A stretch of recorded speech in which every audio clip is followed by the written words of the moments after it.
All right, what about their travel wolves? How's everyone doing tonight? This is what I mean when I say you have to pay attention to the patterns. If you watch my last video, I think I talked about towards the end of it, um, I talked about Omni and the Hellcat and his situation and how I felt about it, right? How disheartening it was to me because black men just feel like, I don't know what his ethnicity is, but I just feel like, men of color, we feel like we got to put on, we got to put on hard, not just put on a little bit, but put on super hard, right? And no matter what, the end result is the same because the only way we're going to get to that level is not going to be all the way legit. I'm not saying anything about no one not being legit. I actually think what he did was very legit. I don't see how they were able to contrive a crime around it, but hey, they can do whatever they want, right? But I wanted to just show you guys what I mean when I say that, this is a pattern, it's an epidemic. And I come home tonight after a long day and I do my evening ritual where I look at the news on my laptop. I'm a big YouTube news fan. That's my source. And I see this headline come up. I see this article. It says former first round NBA draft pick is sentenced to 10 years in prison for $4 million healthcare fraud. 10 years. Now, Omni and the Hellcat got 5. He stole way more money than that. But the point I'm making is that they both these men ended up pleading guilty, right? And I don't know if this guy's crime is federal or state. It doesn't really say that, but you're welcome to read the article if you want. Now, this is the part right here that really got to me when I was reading the article. This right here really pissed me off. He says, the judge tells him this: you were yet another player who fretted away substantial earnings from the period of time when you were playing basketball professionally.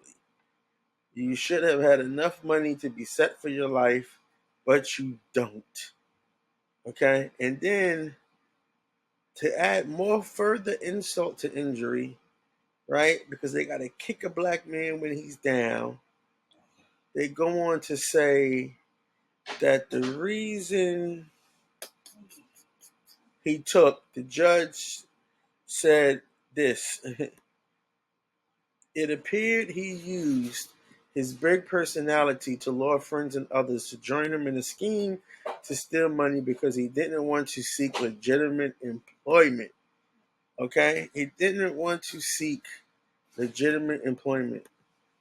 You see, we've allowed ourselves as men of color to be made to feel so low by insignificant people, meaning all you people out there that create this fake celebrity, that legitimate employment is not good enough for us. It doesn't fulfill our fantasy. It doesn't fulfill the fantasy you have about us. And yet every time we step out there to pursue this, we end up behind the bing. 5 years, 10 years, shit, it could be one day is too much for me. So, and right here, this also is crazy right here. All the 18 players in this scheme, 18 players, made a combined 343 million doing their on-court NBA careers, not counting outside income, endorsements, and what they have made playing overseas. So all 18 of these guys combined were worth 343 million, yet they went to jail or got criminal charges for stealing $4 million because they ran through all that money, almost $1 billion. They ran through all of it in a quarter of a lifetime. And now they're all in jail. And this guy over here, Omni and the Hellcat, he got 5 years and he had like 50 million by himself.